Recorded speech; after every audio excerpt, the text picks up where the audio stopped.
Милано обикновено се свързва с мода, бизнес и забързан ритъм.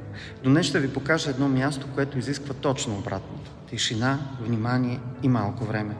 Намираме се в галерия Амброзиана, една от най-старите художествени галерии в Европа и в света, едно от най-подценяваните съкровища на Милано.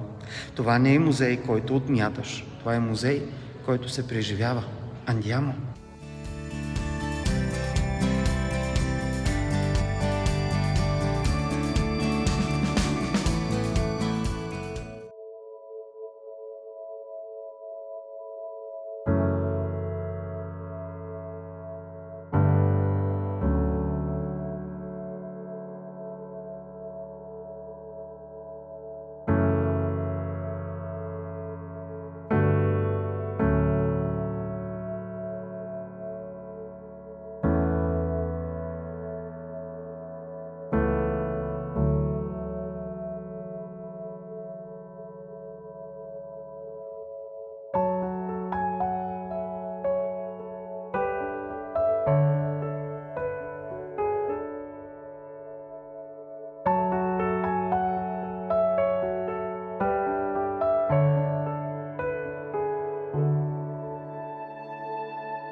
Галерията е основана през 1607 година от кардинал Федерико Боромео, една от най-интересните фигури на своето време.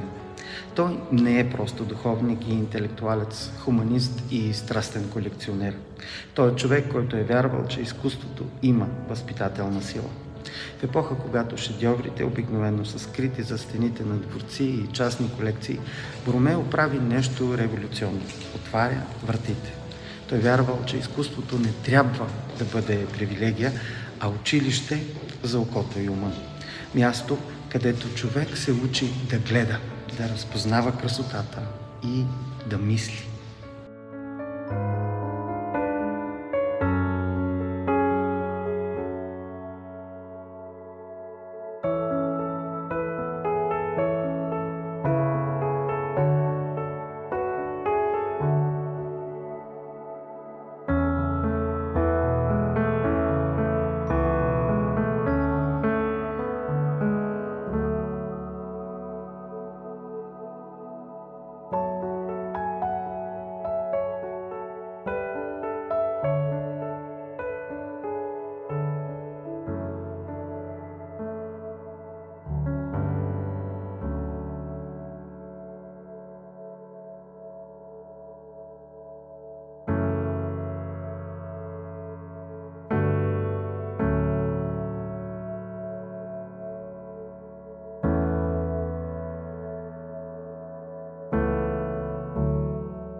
Затова галерия Амброзиана не е само галерия. Тя включва библиотека, академия за художници и пространство за обучение. На практика културен център, създаден преди повече от 400 години. Още с влизането усещате, че това място е различно. Няма ги огромните зали, няма тълпи с аудиогидове. Тук пространствата са по-малки, почти интимни. Картините не крещят, а шепнат. Амброзиана ви кани да се приближите, да гледате бавно, да останете насаме с произведенията.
Продължавайки напред, из залите започват да се появяват имена, които не просто са част от историята на изкуството, а са я оформили завинаги. Тук срещаме Сандро Ботичели. При него всичко започва с линията. Тя е финна, елегантна, почти музикална. Фигурите му ни тежат. Те сякаш се движат леко, като мисъл или спомен. В картините на Ботичели има поезия, тишина и едно особено усещане за вътрешна красота. Само няколко крачки по-нататък атмосферата се променя. Попадаме в света на Тициано. Тук светът вече не е украса, той е плът, дълбочина, живот. Червеното е наситено. Сенките са топли, формите тежки и убедителни. При Тициано усещаме материята, присъствието, човешкото тяло и неговата сила. И после идва балансът. Произведенията на Рафаело внасят спокойствие, всичко си е на мястото. Нищо не е излишно, нищо не липсва. Лицата са хармонични, жестовете премерени, пространството подредено така, че окото да си почине. Рафаело ни показва идеала на Ренесанса. Човекът като мярка за красота, разум и емоция в съвършен баланс. И точно тук силата на галерия Амброзиано става най-ясна. Галерията не е голяма, няма десетки зали, няма излишно натрупване, но селекцията ѝ е изключително концентрирана. Всяко произведение е тук с причина. Всяка картина е глас в един внимателно подбран разговор за изкуството, човека и времето.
Но ако има едно място, което превръща галерия Амброзиано от изключително добра галерия в световна сензация, това без съмнение е залата, посветена на Кодекс Атлантикус.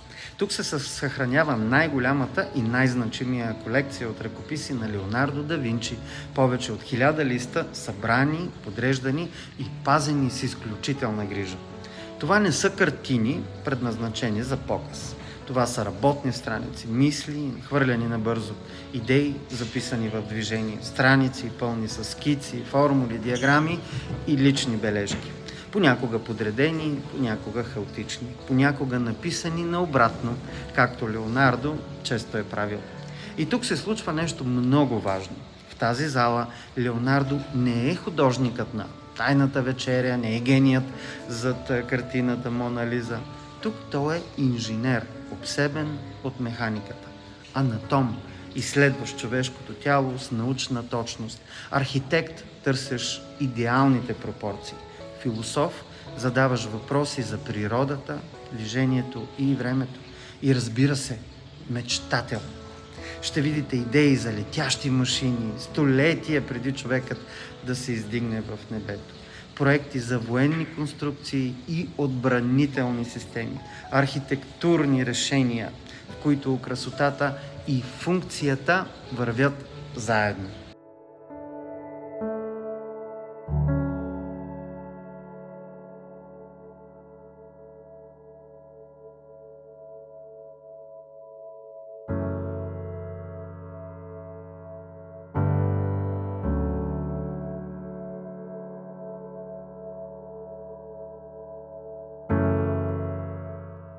Една от най-известните и най-обсъждани картини в галерията е "Кошница с плодове" на Караваджо. На пръв поглед изглежда почти скромна. Няма религиозна сцена, няма митологични фигури, само една кошница с плодове, поставена пред нас. Но точно тук започва нещо необичайно. Ако се приближите и се вгледате внимателно, ще забележите, че това не са идеални плодове. Листата са прегорели и сухи, ябълките имат петна и несъвършенства. Гроздето е тежко, почти презряло. Нищо не е прикрито, нищо не е разкрасено. За края на 16 век това е било шокиращо. До тогава художниците са показвали природата такава, каквато трябва да бъде. Красива, подредена, идеализирана. Караваджо прави обратното. Той отказва идеала и избира истината. Тази кошница не е просто натюрморт. Тя е напомняне, че всичко живо е преходно, че красотата не е в съвършенството, а в реалността такава, каквато е, с белезите на времето.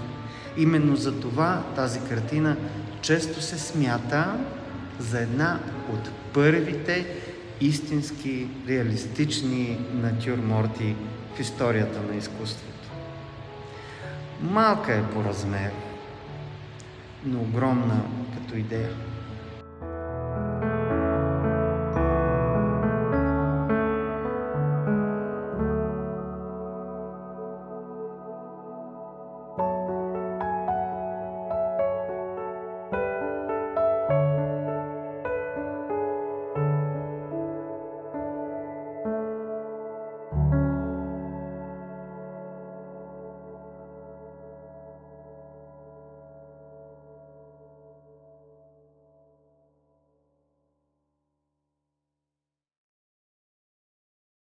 Аз съм Краси Георгиев, вашият екскурзовод в Северна Италия и с радост ще ви посрещна тук, за да споделим заедно незабравими моменти и истински италиански преживявания. Ако планирате индивидуално пътуване и търсите насоки, с удоволствие ще ви помогна с идеи, маршрути и организация. А ако предпочитате готови туристически пакети, в линка под описанието ще откриете моите доверени партньори. До нови срещи в Италия! Ариведерчи! Еа престо!